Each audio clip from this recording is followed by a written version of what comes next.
വസ്വാസം എന്ന് പറയുന്നത് തമാശയല്ല. വസ്വാസം എന്ന് പറയുന്നത് തമാശയല്ല. നമ്മൾ പറയുമല്ലോ ഉസ്താദേ അവൻ വുദുവെടുക്കാൻ പോയി കഴിഞ്ഞാൽ ഉസ്താദേ അവൻ നനഞ്ഞു കുളിച്ചുകൊണ്ടാണ് കയറി വരുന്നത് എന്ന് പറയുന്ന കളിയാക്കല്ലേ. കളിയാക്കാൻ പാടില്ല. അത് വസ്വാസാണ്. വസ്വാസം എന്ന് പറഞ്ഞു കഴിഞ്ഞാൽ ശൈത്താൻ അവന്റെ മനസ്സിൽ എന്റെ പ്രിയമുള്ളവരെ കൊടുക്കുന്നൊരു പ്രബോധനമാണ്. ഒന്നും പേടിക്കണ്ട. നമ്മുടെ മനസ്സിൽ എപ്പോഴും ഈമാനോടെ നമ്മൾ ഇങ്ങനെ പറയണം, തവക്കൽതു അലല്ലാഹ്.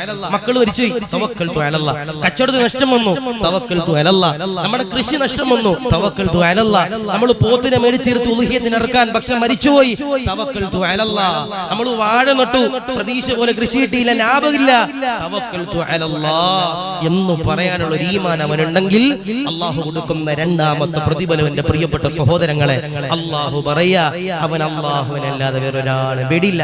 അല്ല, ചില ആളുകൾ നമ്മൾ നോക്കിയാൽ മനസ്സിലാവും ഒരു ഈമാനിന്റെ നിറകുടമായിട്ട് അവരെ കാണാൻ കഴിയും. ചില ആളുകള് അവരുടെ മുഖം കണ്ടാൽ മനസ്സിലാവും ഒരു ഹൈബത്തും വക്കാറും എല്ലാം അവരുടെ മുഖത്തിന്റെ പ്രിയപ്പെട്ടവർ നോക്കിയാലുണ്ടാവും. അള്ളാഹു നിലനിർത്തി അനുഗ്രഹിക്കുമാറാവട്ടെ, കബൂലാക്കി അനുഗ്രഹിക്കുമാറാവട്ടെ. അതുകൊണ്ട് എന്ത് കാര്യം തുടങ്ങിയാലും ബിസ്മില്ലാഹി തവക്കൽതു അലല്ലാഹ്. നമ്മുടെ വിചാരം യാത്ര പോകുമ്പോൾ മാത്രമാണ് ഈ തവക്കൽതു അലല്ലാഹ്. അല്ല, എന്റെ പ്രിയപ്പെട്ട ഉമ്മമാരെ, ആഹാരം ഉണ്ടാക്കാൻ കയറുമ്പോ അപ്പോഴും പറയണം ബിസ്മില്ലാഹി തവക്കൽതു അലല്ലാഹ്. ഒന്നും ഉണ്ടാക്കാൻ അറിയാത്തവരെ നിർബന്ധമായിട്ടും പറയണം ബിസ്മില്ലാഹി തവക്കൽതു അലല്ലാഹ്. അല്ലാഹു കബൂലാക്കുമാറാവട്ടെ, സ്വീകരിക്കുമാറാവട്ടെ. മൂന്നാമത്തെ ഗുണം ഏതാ? ആരെങ്കിലും ഒരാള് തവക്കൽതു അലല്ലാഹ് എന്ന് പറഞ്ഞു കഴിഞ്ഞാൽ അല്ലാഹു തരുന്ന മൂന്നാമത്തെ പ്രതിഫലം ഏതാ? ആദരവാകുന്ന പ്രവാചകനാകുന്ന നബി തങ്ങളതാ പറയുകയാ. മൂന്നാമത്തേതാ? ആരെങ്കിലും ഒരാള് തവക്കൽതു അലല്ലാഹ് എന്നെ പ്രിയമുള്ളവരെ പറഞ്ഞു കഴിഞ്ഞാൽ അല്ലാഹു തരുന്ന മൂന്നാമത്തെ പ്രതിഫലമുണ്ടല്ലോ. ഏതെന്നറിയോ? ലോകത്തിന്റെ പ്രവാചകനാകുന്ന നബി തങ്ങൾ പറയുകയാ, ഇന്നഹു ലൈസ ലഹു സുൽത്താനുൻ അലല്ലദീന ആമനൂ വഅലാ റബ്ബിഹിം തവക്കലൂ ഇന്നമ സുൽത്താനു അലല്ലദീന യതവല്ലൂനഹു വല്ലദീന ഹും ബിഹി മുശ്രികൂൻ. ലോകത്തിന്റെ പ്രവാചകനാകുന്ന നബി തങ്ങൾ പറയുകയാ, ആരെങ്കിലും ഒരാള് തവക്കൽതു അലല്ലാഹ് എന്ന് പറഞ്ഞു കഴിഞ്ഞാൽ അല്ലാഹു തരുന്ന മൂന്നാമത്തെ പ്രതിഫലമുണ്ടല്ലോ. ഇതെന്ന് നബി തങ്ങൾ പറയുകയാ, ഇബ്ലീസിന്റെ ഉപദ്രവമുണ്ടല്ലോ അല്ലാഹു തരൂല. ഇബ്ലീസ് അവനെ ഉപദ്രവിക്കൂല. എല്ലാവരുടെയും എന്റെ പ്രിയമുള്ളവരെ പരാതിയാണ്, ഉസ്താദേ വസ്വാസാണ്, ഉസ്താദേ വസ്വാസാണ്. ഉദുവെടുത്തിട്ട് ശരിയാകുന്നില്ല, നമസ്കാരത്തിന്റെ നെയ്യത്ത് വെച്ചിട്ട് ശരിയാകുന്നില്ല. ഉസ്താദേ ജനാബത്തിന്റെ കുളി കുളിക്കുമ്പോ നെയ്യത്ത് വെക്കുമ്പോ വസ്വാസാണ് ഉസ്താദ്. ഖുർആൻ ഓതുമ്പോൾ വസ്വാസാണ്, സലാത്ത് ചൊല്ലുമ്പോൾ വസ്വാസാണ്. എന്തിനു വേണ്ടി ഉംറയ്ക്ക് പോകുമ്പോൾ തവാഫ് ചെയ്യുമ്പോൾ പോലും വസ്വാസാണ് ഉസ്താദ് എന്ന് പറയുന്ന എത്രയോ പാവങ്ങളെന്നറിയോ. അല്ലാഹുവേ, ശപിക്കപ്പെട്ടവരാകുന്ന ഇബ്ലീസിൽ നിന്ന് കാക്കണേ അല്ലാഹ്. നബി തങ്ങൾ പറയുകയാ, വസ്വാസം എന്ന് പറയുന്നത് തമാശയല്ല. വസ്വാസം എന്ന് പറയുന്നത് തമാശയല്ല. നമ്മൾ പറയുമല്ലോ ഉസ്താദേ അവൻ വുദുവെടുക്കാൻ പോയി കഴിഞ്ഞാൽ ഉസ്താദേ അവൻ നനഞ്ഞു കുളിച്ചുകൊണ്ടാണ് കയറി വരുന്നത് എന്ന് പറയുന്ന കളിയാക്കല്ലേ. കളിയാക്കാൻ പാടില്ല. അത് വസ്വാസാണ്. വസ്വാസം എന്ന് പറഞ്ഞു കഴിഞ്ഞാൽ ശൈത്താൻ അവന്റെ മനസ്സിൽ എന്റെ പ്രിയമുള്ളവരെ കൊടുക്കുന്നൊരു പ്രബോധനമാണ്. അല്ലാഹുവേ, ഞങ്ങളെ നീ കാക്കണേ അല്ലാഹ്. വസ്വാസ് അതൊരു പ്രശ്നം അല്ലേ? നമ്മൾ നോക്കാതെ ചില ആളുകളൊക്കെ ഉണ്ടാവും, നമ്മുടെ പള്ളിയിലുണ്ടാവും, തറാവീഹിന് ഒന്നാമത്തെ റക്അത്തിന് വന്നതാ, ഇമാം 20ാമത്തെ റക്അത്ത് സലാം വീട്ടിയാലും നിയ്യത്ത് ചെയ്തിട്ടുണ്ടാവില്ല. ചില ആള് സാധുക്കള്, പാവങ്ങള്, അല്ലാഹു അവരെ തൊട്ട് അല്ലാഹു കാത്തിരിക്കുമാറാവട്ടെ. അല്ലാഹു അവരുടെ വസ്വാസ് അല്ലാഹു മാറ്റി കൊടുക്കുമാറാവട്ടെ. നമുക്ക് ചിരിക്കാനും പറയാനും എളുപ്പമാ, വന്നാൽ അറിയാതിന്റെ പാട്, വന്നാൽ അറിയാം അതിന്റെ പാട്. വസ്വാസ് വന്നാലുള്ള ഏറ്റവും വലിയ പ്രശ്നം എന്തെന്നറിയോ? വസ്വാസ് വന്നു കഴിഞ്ഞാലുള്ള ഏറ്റവും വലിയ പ്രശ്നം നമ്മുടെ ഇബാദത്ത് ശരിയാവില്ല. നമ്മുടെ ഇബാദത്ത് ചില ആൾക്കാരെ നോക്കിയാൽ കളിയാക്കണല്ല, ചില ആൾ നോക്കിയാൽ മതി. ഇശാ നിസ്കരിക്കാൻ വന്നു, ഒന്ന് നിയ്യത്ത് വെക്കുമ്പോ ഇങ്ങനെ പറയും. അതാ പാവങ്ങൾ മനസ്സിന്റെ ഉള്ളിലുള്ള ഇബ്ലീസ് വന്നിട്ട് പറയട ചങ്ങാതി ഇവിടെ നിന്റെ നിസ്കാരം ശരിയല്ല. അപ്പൊ അവന്റെ മനസ്സിൽ ഇങ്ങനെ തോന്നാ ശരിയല്ല. ജനാബത്തിന്റെ കുളി കുളിക്കാൻ പോകുമ്പോ അവൻ നിയ്യത്ത് വെക്കുക, വലിയ ശുദ്ധിയുടെ കുളിയുടെ ഫർളിനെ ഞാൻ വീട്ടുന്നു എന്ന് നിയ്യത്ത് വെക്കുമ്പോ ചില ആളുകൾ വലിയ ശുദ്ധി, ചെറിയ ശുദ്ധി, മറ്റേ കുളി, ഈ കുളി എന്ന് പറഞ്ഞിട്ട് ഇങ്ങനെ വസ്വാസം ഇങ്ങനെ പ്രയാസപ്പെടുന്ന പാവങ്ങള്. അത് ഇബ്ലീസ് ഇങ്ങനെ മനസ്സിന്റെ ഉള്ളിന്റെ ഉള്ളറിലേക്ക് കടന്നു വന്നിട്ടാ ആരെങ്കിലും ഒരാൾ തവക്കൽതു അലല്ലാഹ് എന്ന് പറഞ്ഞു കഴിഞ്ഞാൽ ഇബ്ലീസിന്റെ ശർറിനെ തൊട്ട് അല്ലാഹു മാറ്റുമെന്ന് മുഹമ്മദ് മുസ്തഫ സല്ലല്ലാഹു അലൈഹി വസല്ലം. അല്ലാഹു ഖബൂലാക്കുമാറാവട്ടെ, അല്ലാഹു സ്വീകരിക്കുമാറാവട്ടെ, അല്ലാഹു റാഹത്തിലാക്കി അനുഗ്രഹിക്കുമാറാവട്ടെ, അല്ലാഹു സലാമത്താക്കി അനുഗ്രഹിക്കുമാറാവട്ടെ. നമ്മുടെ മക്കളെയൊക്കെ നമ്മൾ പ്രത്യേകം ശ്രദ്ധിക്കണം. ഇബ്ലീസ് മേത്ത് നമ്മൾ ശ്രദ്ധിക്കണം. നമ്മൾ നോക്കിയാൽ മതി, ചില ആളുകളുടെ മേത്ത് നമ്മൾ ഏർവാടിയിലൊക്കെ പോയി കഴിഞ്ഞാൽ കാണാൻ കഴിയും സാധുക്കള് ആ മക്കാമിന്റെ ചുറ്റും ഇങ്ങനെ ഓടുന്നതാണ്. അത് ശൈത്വാനിയത്തുള്ളവരാ. നമ്മള് ഏർവാടിയിലൊക്കെ ചെല്ലുന്ന സമയത്ത് അവിടെ ഇങ്ങനെ ഒരു ലോക്ക് ഇങ്ങനെ പൂട്ടിയിട്ടിട്ടുണ്ടാവും.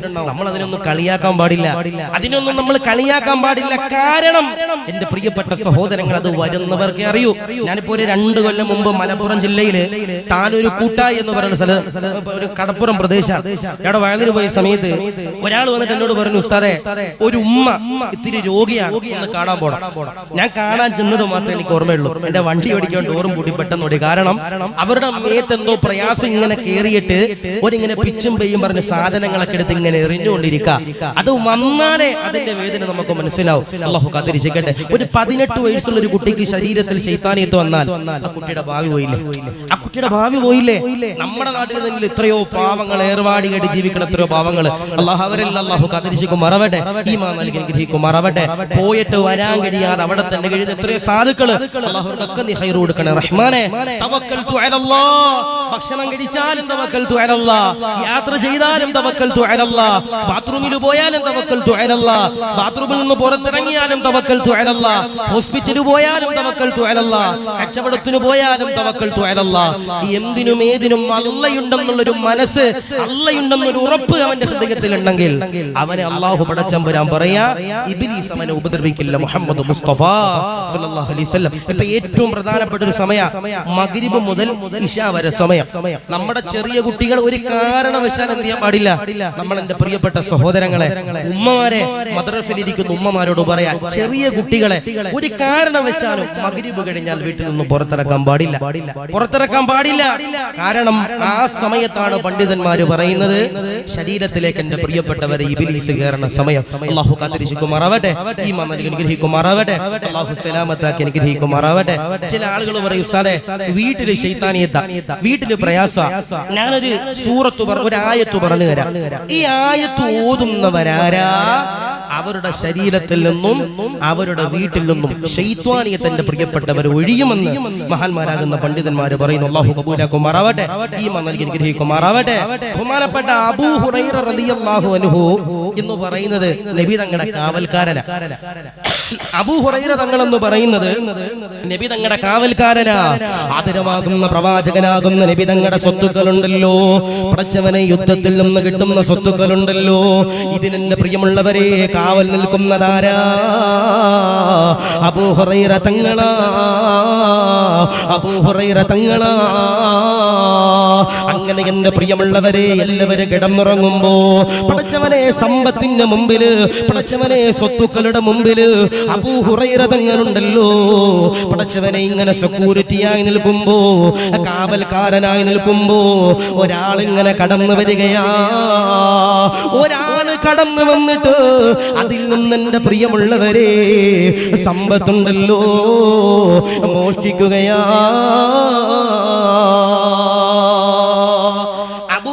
തങ്ങളുടെ കയ്യിൽ യുദ്ധത്തിൽ നിന്ന് പിടിച്ചെടുത്ത സ്വത്തുക്കള് അബൂ ഹുറൈറ തങ്ങളെ ഏൽപ്പിച്ചു. നബി തങ്ങൾ പറഞ്ഞു, അബൂ ഹുറൈറ നീ ഇതിന് കാവല് നിൽക്കണം, നീ ഇതിന് കാവല് നിൽക്കണം. അബൂ ഹുറൈറ തങ്ങൾ എന്ത് ചെയ്തു? കാവല് നിന്നു. രാത്രിയായപ്പോ എല്ലാവരും കിടന്നുറങ്ങുന്ന സമയത്ത് ഒരാള് ഈ സ്വത്തിൽ നിന്ന് കട്ടെടുക്കാൻ വേണ്ടി ചില ആളുകള് ഇങ്ങനെ കടന്നു വന്നു അല്ലെ. ഹലാലാണെങ്കിലും അതിൽ നിന്ന് കട്ടെടുക്കാൻ വേണ്ടി നടക്കണം കുറെ. ഇപ്പൊ പള്ളിയിൽ മോശം നടക്കണില്ല അല്ലെ. മക്കാമിൽ കയറി ഒരു ഉറുപ്പില്ലാതെ പൈസ എടുത്തുമ്പോൾ എത്ര പേര് അല്ലാഹു നൽകട്ടെ, അള്ളാഹു കാത്തിരിശുമാറാവട്ടെ. ഇപ്പൊ എന്നോട് ഇന്നലെ ഒരാൾ പറഞ്ഞു, ഉസ്താദേ ഒരു പള്ളിയിൽ ഒരു വർഷത്തിൽ 3.5 കോടി രൂപ ഉസ്താദേ പള്ളിയുടെ വരുമാനം എന്ന് പറയണേ. നമ്മുടെ പള്ളിയിൽ അതിന്റെ പകുതിയുടെ പകുതി പോലും ഉണ്ടാവൂല അല്ലെ.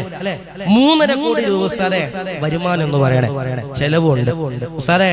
അവിടുത്തെ കുറച്ച് ആളുകൾ ഈ പൈസ ഒക്കെ കണക്കെടുത്തിട്ട് തിരിച്ചേൽപ്പിക്കുമ്പോ 25,000 50,000 കുറക്കും ഉസ്താദേ. ഏത് മേഖലയാണെങ്കിലും കക്കാനായിട്ട് നിൽക്കണ പല ആളുകളുണ്ട്. അല്ലാഹു കാത്തിരിശുമാറാവട്ടെ, ഈ മന്നൽ ഗ്രഹിക്കുമാറാവട്ടെ. അബൂ ഹുറൈറ തങ്ങൾ ഹലാലായ സമ്പത്തിന്റെ മുമ്പിൽ ഇങ്ങനെ കാവല് നിൽക്കുക. രാത്രിയായപ്പോ ഒരാൾ വന്നിട്ട് ഈ സ്വത്തുക്കൾ ഇങ്ങനെ കട്ടെടുക്കുക. അബൂ ഹുറൈറ തങ്ങൾ അവനെ പിടിച്ചു. അന്ന് CCTV ഇല്ല. നമ്മുടെ നാട്ടിൽ CCTV ഉണ്ടെന്ന് പറഞ്ഞിട്ട് പോലും കാര്യമില്ല. കട്ടവനെ കിട്ടണില്ല അല്ലെ, പൊളിച്ചവനെ കിട്ടണില്ല. അല്ലാഹു നൽകട്ടെ, അല്ലാഹു കാത്തിരിശുമാറാവട്ടെ. അബൂ ഹുറൈറ തങ്ങൾ നോക്കുമ്പോ ഒരുത്തം വന്നിട്ട് ഇങ്ങനെ സാധനം എടുക്കുക. അബൂ ഹുറൈറ തങ്ങൾ പയ്യൻ മെല്ലെ പോയിട്ട് ഇവനെ അങ്ങ് പിടിച്ചു. ഇവനോട് പറഞ്ഞു, നീ കക്കുകയാണോടാ, എടാ നീ കക്കുകയാണോ? അവൻ പേടിച്ചുകൊണ്ട് പറഞ്ഞു, എന്റെ ഭാര്യയും മക്കളും പ്രയാസത്തില, പട്ടിണിയില, അവർക്ക് വേണ്ടി കൊണ്ടുപോകാനുള്ളതാണ്. അബൂ ഹുറൈറ തങ്ങളുടെ മനസ്സ് പെട്ടെന്ന് അങ്ങോട്ട് ഒന്ന് ശാന്തമായി. അവര് പട്ടിണിയായിട്ടല്ലേ, കൊണ്ടുപോട്ടെ. ഇനി വാണിംഗ് കൊടുത്തു, ഇനി നീ ചെയ്യാൻ പാടില്ല അല്ല. ചില ആളുകൾ അങ്ങനെ സെന്റിമെന്റ്സ് വീഴുന്ന ചില ആളുകൾ ഉണ്ടാവും. നമ്മള് ചില കാര്യങ്ങൾക്കൊക്കെ ഇല്ല എന്ന് പറയാൻ നമ്മൾ പഠിക്കണം. നമ്മൾ ചില കാര്യങ്ങളിൽ ഇല്ല എന്ന് പറയാൻ നമ്മൾ പഠിക്കണം. നമ്മളെ മാക്സിമം ഉപയോഗപ്പെടുത്തുന്ന ചില ആളുകൾ ഉണ്ടാവും അല്ലെ. ഇപ്പൊ നമുക്കൊരു വണ്ടിയുണ്ട്, ചില ആളുകളുണ്ട് ഓനിക്ക് വണ്ടി ഉണ്ടാവും, പക്ഷെ എന്നാലും നമ്മുടെ വണ്ടി പോയാലേ ഓന്റെ യാത്ര ശരിയാത്തുള്ളൂ. ചില ആളുകൾ അങ്ങനെ ഒരു ദിവസം വന്നിട്ട് പറയും, വണ്ടി എന്ന് വരണം, എന്റെ വണ്ടി കേടാ. നമ്മളെന്ത് ഒരു ദിവസം കൊടുക്കും, 2ാം ദിവസം പിന്നെയും വരും, ഇക്ക എന്റെ വണ്ടി പിന്നെയും കേടാ, കൊടുക്കും. 3ാം ദിവസം പിന്നെയും വരും. അപ്പം മനസ്സിലാക്കണോ ഏറ്റവും വലിയ ഉടായിപ്പ. കാരണം നമ്മൾ ചില സ്ഥലങ്ങളിൽ ഇല്ല എന്ന് പറയാൻ ഒരു മനസ്സ് വേണം. സെന്റിമെന്റ്സിൽ വീട് പോണ ചില ആളുകളുണ്ട്. നമ്മുടെ ദാരിദ്ര്യം പറഞ്ഞു വീടുന്ന ചില ആളുകളുണ്ട്. ഞാൻ പറയുന്നത് അബൂ ഹുറൈറ തങ്ങളോട് പറഞ്ഞു, തങ്ങളെ എന്റെ ഭാര്യയും മക്കളും പട്ടിണിയാ, എന്നൊന്ന് വെറുതെ വിടണം. തങ്ങൾ പറഞ്ഞു, എന്നാ ശരി, നീ പോയി വാണിംഗ് കൊടുത്തു, ഇനി നീ ചെയ്യാൻ പാടില്ല. എടാ ഇനി നീ കക്കരുത്, ചെയ്യാൻ പാടില്ലെന്ന് ആര് പറയാ? അബൂ ഹുറൈറ തങ്ങൾ പറയാ. പക്ഷേ എന്റെ പ്രിയമുള്ളവരെ, 2ാമത്തെ ദിവസമുണ്ടല്ലോ, അബൂ ഹുറൈറ തങ്ങൾ സ്വത്തിന് ഇങ്ങനെ കാവല് നിൽക്കുമ്പോ ഇയാളിങ്ങനെ കടന്നു വരികയാ. എന്നിട്ട് ആ സമ്പത്തുണ്ടല്ലോ കക്കുകയാ. അബൂ ഹുറൈറ തങ്ങളതാ കടന്നു ചെല്ലുകയാ. അബൂ ഹുറൈറ തങ്ങളതാ പിടിക്കുകയാ. അബൂ ഹുറൈറ തങ്ങൾ പിടിക്കുമ്പോ 2ാമതായി അയാള് പറയുന്നതെന്താ? അബൂ ഹുറൈറ തങ്ങളെ, എന്റെ ഭാര്യയും മക്കളുമുണ്ടല്ലോ പട്ടിണിയിലാ, വെറുതെ വിടുമോ തങ്ങളെ? 2ാമത്തെ ദിവസം പിടിച്ചു. അപ്പോഴും അബൂ ഹുറൈറ തങ്ങൾ എന്നിട്ട് പറഞ്ഞു, എടാ നീ എന്താ ചെയ്യണേ, നിന്നെ ശിക്ഷിക്കാൻ പോവാ. അപ്പോഴും പറഞ്ഞു, എന്റെ ഭാര്യയും മക്കളും പട്ടിണിയാ, എന്നെ വെറുതെ വിടണം. അബൂ ഹുറൈറ തങ്ങൾ സെന്റിമെന്റ്സ് വീണു. അബൂ ഹുറൈറ തങ്ങൾ പറഞ്ഞു, ഇനി നീ ചെയ്യല്ലേ, ഇനി നീ ചെയ്യാൻ പാടില്ല. നീ എന്ത് ചെയ്യണം? നീ ഒരു കാരണവശാലും ഇനി നീ ഇങ്ങോട്ട് വരാൻ പാടില്ല. നീ നേരെ എന്ത് ചെയ്യാ, വീട്ടിലേക്ക് കടന്നു പോവാ. 2ാമത്തെ ദിവസവും അബൂ ഹുറൈറ തങ്ങൾ അയാൾ വെറുതെ വിട്ടു. അബൂ ഹുറൈറ തങ്ങള് 2ാമതും ആ കള്ളനെ പിടിച്ചപ്പോ അബൂ ഹുറൈറ തങ്ങൾ അപ്പോഴും പറഞ്ഞു, ഒരു കാര്യം ചെയ്യ്, നിന്റെ ഭാര്യയും മക്കളൊക്കെ പട്ടിണിയല്ലേ, നീ ഒരു കാര്യം ചെയ്യ്, നീ വീട്ടിൽ പോയിക്കോ.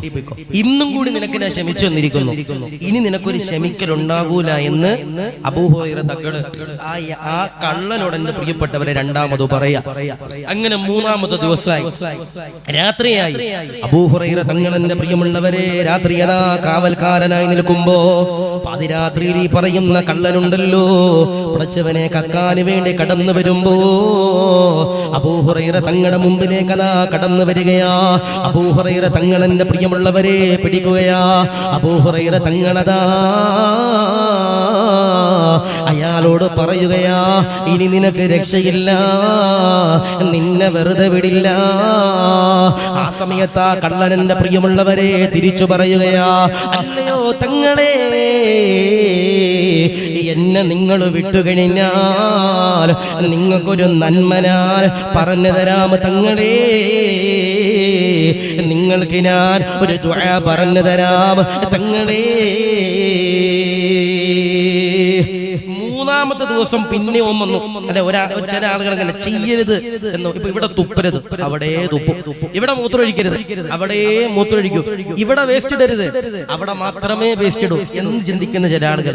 അബൂ ഹുറൈറ തങ്ങൾ 3 ദിവസം പറഞ്ഞു കക്കല്ലേ. 2 ദിവസം വന്നു. 3-ാമത്തെ ദിവസം അബൂ ഹുറൈറ തങ്ങൾ എന്ത് ചെയ്തു? പിന്നെ അങ്ങോട്ട് പിടിച്ചിട്ട് പറഞ്ഞു, ഇനി നിന്നെ വെറുതെ വിടില്ല. അപ്പൊ പ്ലാൻ മാറ്റി.